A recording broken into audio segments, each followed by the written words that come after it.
on I-94 near Alexandria, Minnesota. The crash was near mile markers 107 or 108. One passerby noted that a man was now crawling down the shoulder of the highway. Multiple sheriff's deputies responded to the scene, as well as the Minnesota State Patrol, and noticed Good Samaritans trying to keep the crash survivor out of the freeway and helping provide aid. At the scene, they would find a man with obvious signs of intoxication, including slurred speech, poor balance, and odor of alcoholic beverage. However, unlike any call before, the man in question was the elected sheriff of the most populous county in Minnesota, Sheriff Hutchinson, commonly called Sheriff Hutch. What follows in this video is the documentation of their investigation that night and over the ensuing days. As their investigation progressed, this sheriff, Sheriff Hutch, made multiple false statements, including the outlandish claim that he had a cab driver, driving his squad vehicle at the time of the crash. The investigation also revealed that the sheriff was not wearing his seatbelt, and the squad car's black box reported a speed of 126 miles per hour in the moments prior to the crash. In total, Douglas County deputies and state troopers obtained more than 100 pieces of evidence as part of their investigation into the sheriff's behavior that night, including device forensic data from the black box, indicating how the car was being driven that night. At the request of the deputies, State Patrol took the primary role in this investigation. After photos were released of the squad vehicle's condition by journalist Rebecca Bannon, Hennepin County officials requested an investigation of the journalist for alleged trespassing. The investigation came back unfounded. Sheriff Hutchinson refused to consent to the release of body-worn camera footage, preventing its release under Minnesota law. Sheriff Hutchinson refused to consent to a PBT, and ultimately a search warrant was obtained for a urine sample. EMS personnel found the SUV's keys in the roadway, and a deputy suspected Sheriff Hutch may have thrown the keys away so he would not be found in their possession. The following video, audio, and photos were obtained by MN Safety, this channel, via multiple open records requests. This video is divided into different chapters. First, dashcam and emergency response to the scene. Next, dashcam video at the scene, including the detainment of the sheriff, photos of the scene, then search warrant photos, then other evidence obtained including the urinalysis results, then the reports the officers submitted, and finally the outcome, including charges, disposition, and a statement from a defense attorney after the trial, admitting that state troopers and deputies conducted an extremely thorough investigation and might even arrest Mother Teresa if they thought she was driving drunk. The first police squad will arrive on scene in 10 seconds. Watch and see if you can spot signs of Sheriff Hutch's inebriation and lack of balance or other signs of intoxication. Unit 233 DK, status at scene.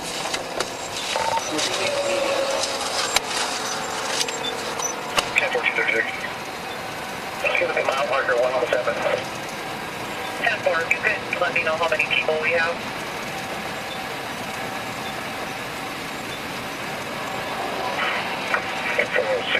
Now. 10-4-406. Still trying to get some more information on injuries and number of patients. 10-4. Unit 406 NA, status dispatched. Log updated. Unit 406 NA, status en route. Unit 233 DK, status at scene.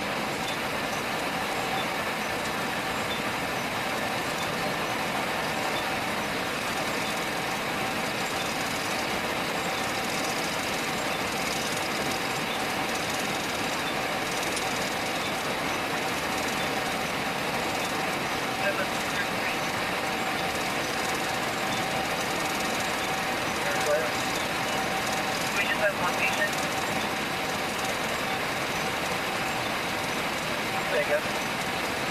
Do we just have one patient? I'm not sure of that.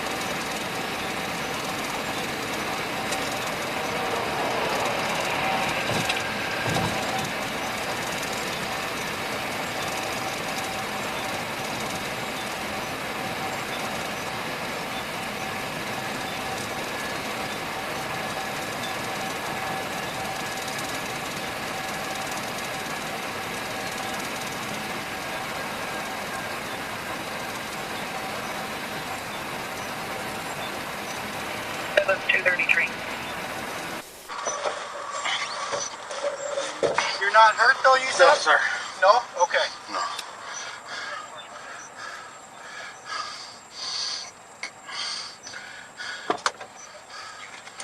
Go 9, sir. 10-4, 209.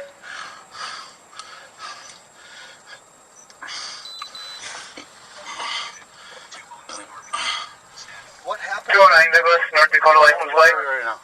We're in Douglas Go ahead. County, we're by Alexandria. Yeah, I didn't drive. Okay. Well, how did you get on the road over there? North Dakota 285, Adam William, yellow, should be our I caller. was down in, we were up in Alex for 10-4. my conference, and then I just, Okay, what kind of conference? 210, 211 are out. we were at the 10-4. sheriff conference. The sheriff conference? Yeah. Okay. Who was driving? Because I'm concerned. 211, 210, if you don't need me right up there, I'm gonna get back a little bit and give us some room for traffic. It's an SUV of some sort. I don't know what kind of car it is. Well, I wouldn't be driving. Yeah, 211, even back a little bit, there was a squirrely semi come through, so. No, because I can't find anybody else around here. Who was driving? I'm from Hennepin, so. You're from Hennepin? Yeah, I don't know. I took a cab from some person, and So were you a passenger then? Or yeah, I you wasn't were? driving. Okay. Yeah. So there is somebody else out here then? Well, what kind of car is out here? What is that right there? Okay. Like I said, Dave, I don't know what kind of car it is. It's too smashed up right now, but I'm concerned because I don't see anybody else inside. And you're telling me you weren't driving. No. No. Absolutely not. Okay. So there is still somebody else out here that I should be looking for. Right. Are you on? Where are we right now? We're near Alexandria. No. I was not Okay. driving. Well, I got the ambulance en route. They're just about here. Okay, we're I'm gonna good. have them check you out and make sure you're I'm make sure good. you're okay. Yeah. You don't have any other weapons on you or No, anything sir. like that. No. No. Okay. All right, Dave. Why don't we get you out onto the stretcher? Go ahead, Joanne. Okay? Oh, no, I don't do that. No, we got to get you checked out. Okay. I'm good. That's I fine. heard that State Patrol has contacted me where they have someone come out. All right. 10-4, FB62 is en route. They called him out. Dave. Hey Dave, my name's Tony. 10-4, thanks. Name's Robbie. All right. Good. Alright, All let's right, go have Dave. a seat Let's on our walk contact. over there. Go ahead, Joanne. Nope, 10-4. 10-4. This is black box data obtained from Sheriff Hutch's unmarked police squad.